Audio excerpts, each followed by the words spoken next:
you are listening to Who's That Star on LCC Connect at Lansing Community College. Who's That Star is a behind-the-scenes show where I sit down and talk with employees at Lansing Community College.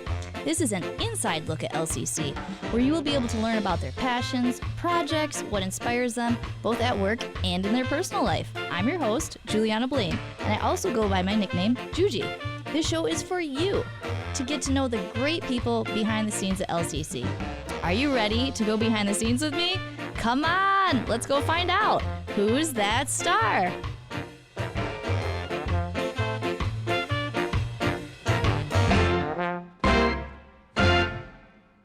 Our star today is someone who has worked at LCC for 20 years this year. It's a great place to work.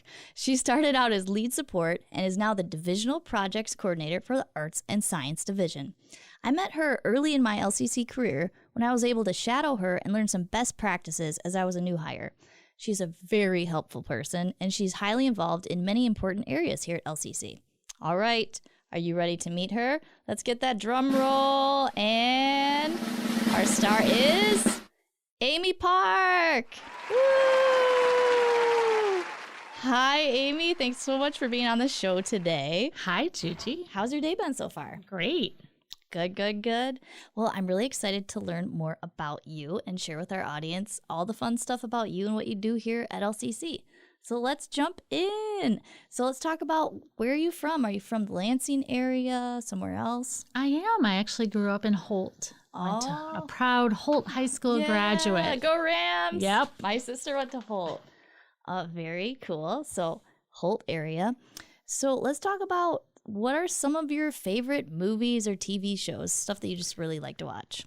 Surprisingly, I am a huge gangster film and TV show junkie. My favorite movie is The Godfather. During the pandemic, I missed The Sopranos when it first came out because my daughter was little. Okay. So I didn't watch a lot of TV at that point. But during the pandemic, I had some free time and I watched like 5 or 6 seasons of The Sopranos and loved it. That's amazing. Exactly. Do you channel that inner gangster here at work? Don't know why I find it so fascinating, really. No, it's very cool. It's very cool. So is there any pieces of advice or mottos that you like to live by or that you see in your life that are important to you? My favorite little piece of advice that I picked up along the way is that you can't change other people's behavior. You can only change your reaction to it. That's helped me a lot. You stop trying to get other people to do what you want them to do and just worry about yourself. Yeah, that's a really big key to life, I feel like. Yeah, because you really can't control other people or their reactions. All you can do is manage yours. And that probably comes in very handy, like, I think of customer service. I think of here working at LCC. I think of, if you're ever in a situation where someone's, having a struggle, it's like that. Exactly. Really, if you can turn, it's always nice if you can turn someone else's day around. Right. Managing your reactions so then they feel, oh, it's a calm and nice place. Exactly. Yeah. And you seem like a very calm person. Thank you. I try. It's very carefully cultivated. I like it. What's something that can just instantly make your day better? That would be my family, my husband, my daughter, my son-in-law. I have 2 grandsons who are 4 and 6. Oh, what a fun age. Yes. So one of them just turned 4 yesterday. Oh, my goodness. Adorable. I know they're kind of long distance. Do you guys get to talk a lot? They are long distance. We FaceTime all the time. We talk on the phone all the time. It makes a big difference. And, with the remote, going remote, I was able to spend some time once everyone was vaccinated, was able to spend some time, like a length of time, like a month or so with them. So that was amazing. That is beautiful. Yeah. The fam. Nothing like them, especially like at that age with the grandbabies. I know, right? They really like me a lot right now. So. I love that.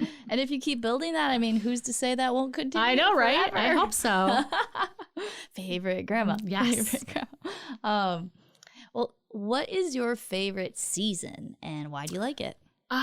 Really anything except winter. So summer, spring, fall, winter. I am not a fan of the cold at all.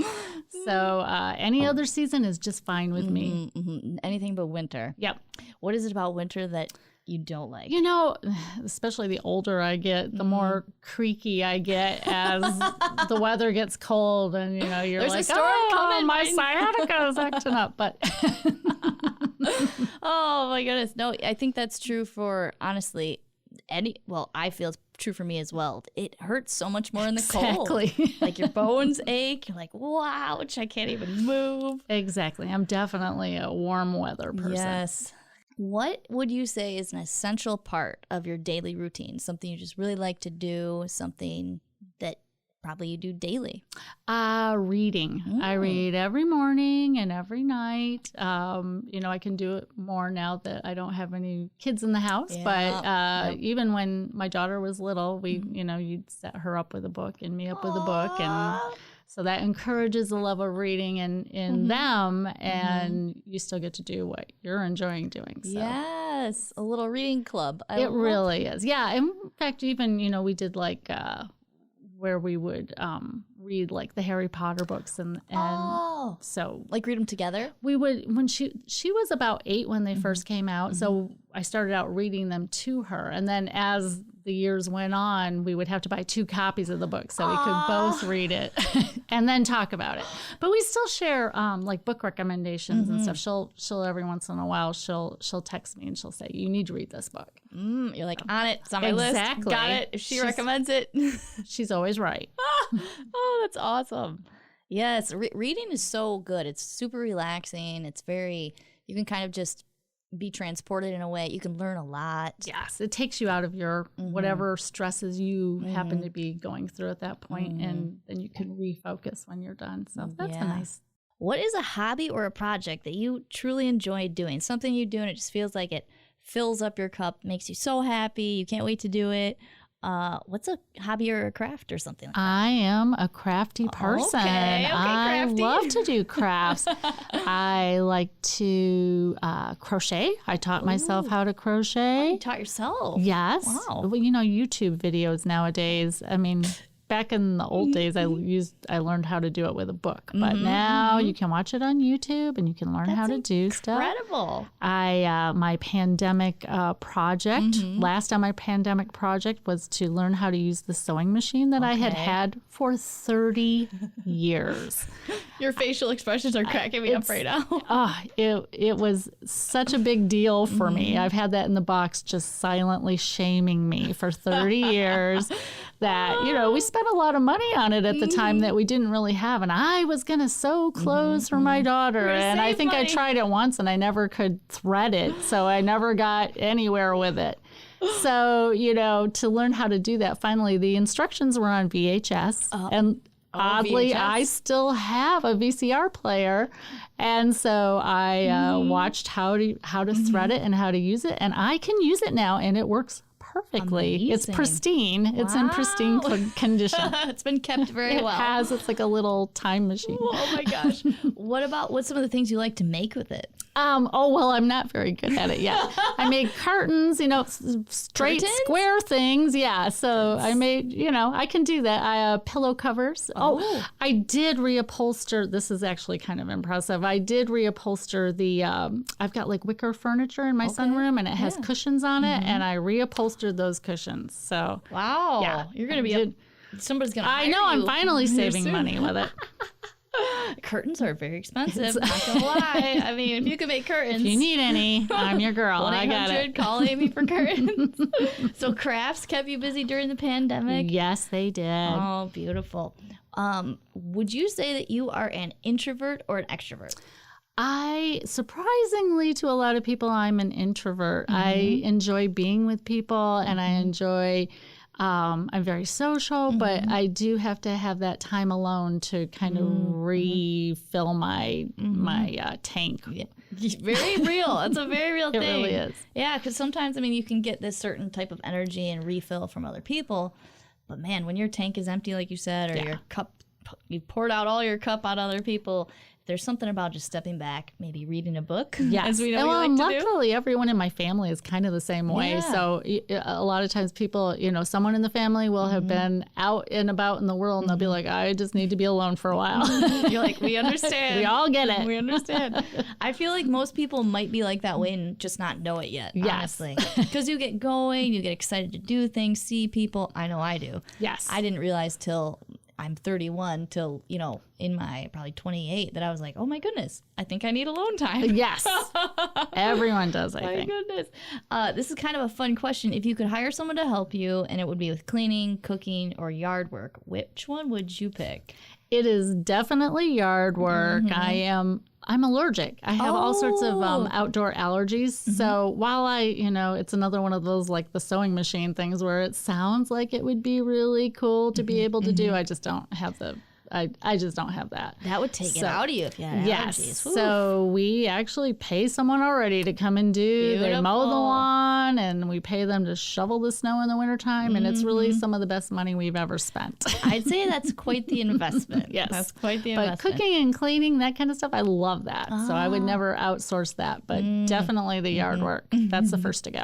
Especially with those seasonal allergies. My goodness. Ooh, I don't get them, but I've been around people who do, and all I can do is pray for them and hand them Claritin. Exactly. Exactly. When you tell people you're allergic to cut grass, they're like, yeah, sure you are. They're like, no, do you see these Really? tears? Do you see this? Oh my goodness. Well, I'm going to kind of switch a little and talk about your career and work related things. So let's talk about, what was your first job? My first job ever was at a place called Rich's Country Store, which is actually still there on the corner of MLK, or I guess it's M99 out that way, and Bishop Road. Okay. It was a small family-owned store, and I worked there for about 5 years while I was in college, and it was a great experience. I learned how to get along with irate customers and how to tell people no in a way that, they don't freak out on you. Yeah, that kind of goes back to the advice you shared in the beginning about, you can control your reaction, not other people's, and learning that. So maybe that played a role. Yep. It's a handy skill to have. I've used it in every job that I've ever had. Yeah. So it's definitely something that I'm glad I had the experience. Yes. Highly emotionally intelligent, I'd say. Thank you. Yes. So can you tell me a little bit about your work at LCC and what you do here? I'm a project coordinator in the Arts and Sciences Division. I do a little bit of everything. I kind of work with the division and the physical plant to facilitate things like remodeling and different things that will need done to classrooms. Yeah. I also work on a lot of our processes.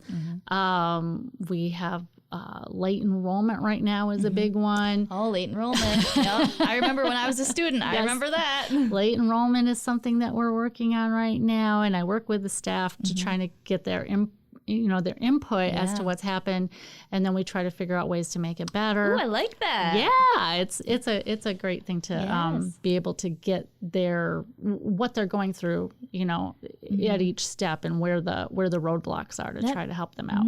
That makes a lot of sense. I like that you're getting the feedback and then like making better solutions. It sounds like that's very. That's what we try. That's the goal. Hey, where there's a will, there's a way. Exactly. What about are you involved in any like fun or special projects or teams or initiatives that you really like? I am actually. I'm on the Experienced Star Power team, as is Juji. Yes, which we handle a lot of the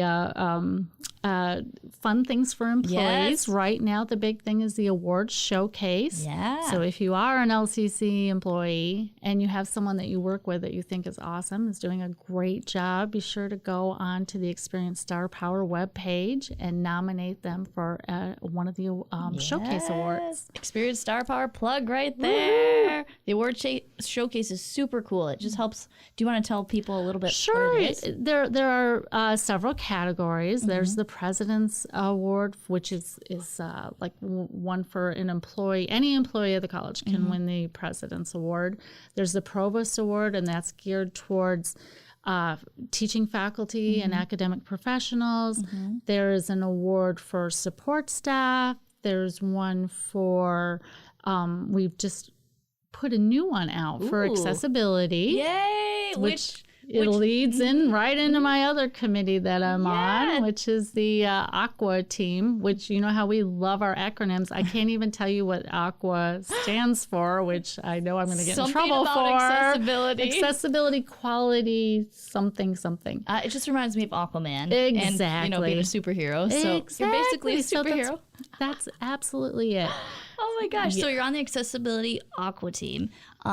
So that would just mean probably a lot of things, but making our documents, maybe processes, all those things accessible to people who might have differing abilities. Exactly. Yep.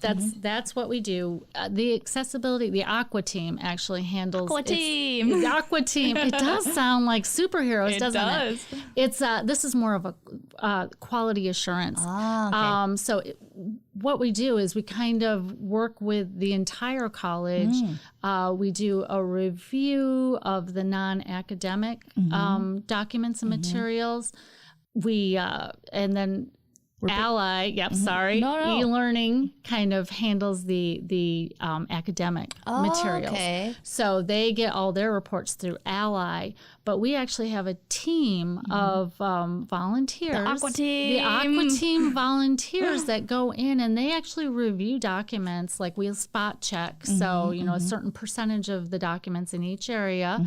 They will check and make sure that they're accessible and give the people feedback so that if there are problems, we kind of try to tell them how to fix it. Got it. We want to be a pal. We want to tell people how to make it better. Well, that's helpful. I think that is one of the biggest things you can do. And the Aqua team, it sounds like you're going through documents, making them accessible for people with just differing abilities, maybe sight, hearing, anything like that might be, normal non-accessible documents might be a struggle for. Is that kind of that's it? Aligned? Yeah. And we also in arts and sciences we have a smaller accessibility team that super helps, Aqua team, the very targeted Aqua team that helps the people in our area make things accessible. So they actually do a lot of captioning of videos, which is their very favorite thing to do. Oh, is that sarcasm? No, I'm absolutely telling the truth. They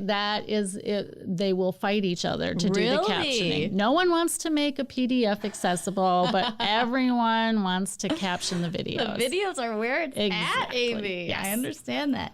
So tell me, one of your favorite things about working at LCC. What keeps you coming to work and so passionate about it?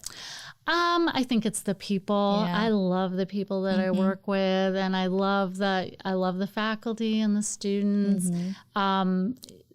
There's just such a good energy, and I've worked in academia for quite a long time, 20 years this week.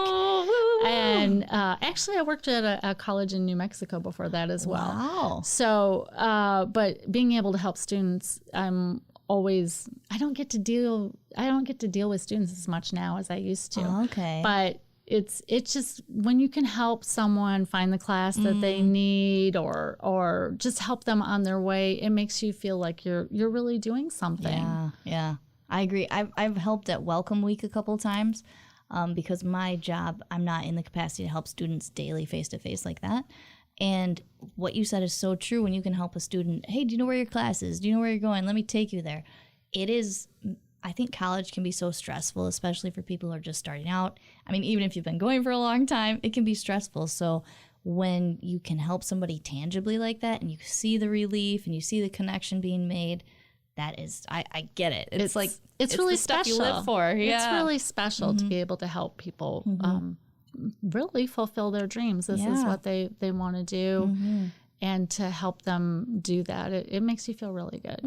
Now, you mentioned students, working with students, and I know you work with student employees. Tell me a little about that. I do.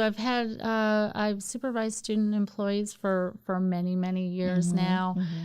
We kind of teach them office etiquette and work on the work ethic and it's just it's a wonderful situation to be in, to be able to mentor them and kind of teach them. My favorite part is when they come back and they tell me, you know, how what I taught them has helped them through the years. Yeah. I've stayed in touch with many, many of them, and to watch them grow up and get the jobs that they really wanted and or the career that they've been looking for is it's amazing. It's heartwarming. It really is. Love that. It really is. I'm in it for the feels over here. That's just so heartwarming to me.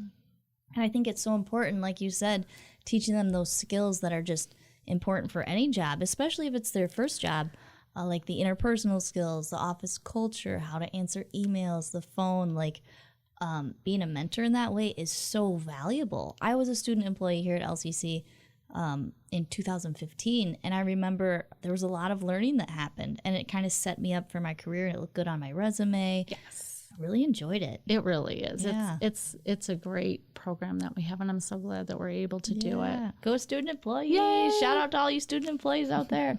All right. So how do you kind of achieve work-life balance? How do I achieve work-life balance? It's tough. It's tough. Yeah. You know, I really loved the remote work. Yeah. I loved it when we were remote. I know that a lot of people struggled with it, but I had a good situation in that I didn't have small children at home or other things going on. So I know that I was very lucky in that regard. But, you know, being able to skip that commute was awesome. And coming from Holt, that's a good 30 minutes. Yeah, but it takes up a big chunk of your day. Yes. And I didn't realize how much of my day I was giving away until I stopped doing it. You know what I mean? Whoa, what is this extra time? I can have some coffee. I know, right? Stroll to the kitchen table. Exactly. And still be to work early. Exactly. All right. What is a career highlight that you would say you're maybe most proud of? One of the things you... I am proud that we have put the processes together in our area. We went through and we came up with... we were calling them standard operating procedures, but we changed the name of just, you know, a little how-to of how to do all the common tasks that we have from the point of view of the faculty and then from the point of the view of the administrators and staff, which, you know, like the request comes in. This is how you put the request in. Yes. And then when you get the request, this is how you would fulfill it. Yes. So it's come in really handy. We've been using it for our onboarding. It's saved time with, you know, we can train a lot of people with minimal effort once they're together. Really, that made it very effective. It really did. And you know, we go back and we review them once a year, so that takes a little time, but you know, you don't have to like repeat how to do the same thing to like 3 new people in the same week. You can, you know, kind of share this document that shows this is step 1, this is step 2, this is step 3. And so it saved a lot of time that way. I would be proud of that too. I am really proud of it. Yeah. Can I borrow those, Amy? Can yes, you email those? You may. Absolutely. Everybody can. Everybody. Well, Amy, I'm so thankful to have you on the show today. Thank you so much. Thank you so much for having me. Yes, I'm really glad that you're my coworker. I really do feel I learned so much from you, from processes to like when I first was hired in and sat down and shadowed with you. I remember I had a notebook full. I was like, yes, these are things I learned from Amy. So thank you. You're a very valuable person here at LCC. It was an absolute pleasure. Woohoo! Thank you so much for listening to Who's That Star, the behind-the-scenes show where I sit down and talk to the employees at Lansing Community College. You can listen to this show and others on demand at lccconnect.org. We spent some time today with Amy Park, who does a lot of behind-the-scenes in arts and science, in the Arts and Science Division. She's involved in many important projects from accessibility, experienced star power, to mentoring student employees, and much more. We've gotten to know one of the great people behind the scenes at LCC. Again, I'm your host, Juliana Blaine. Please call me Juji. Thank you so much for tuning in and listening to Who's That Star. Have a great day.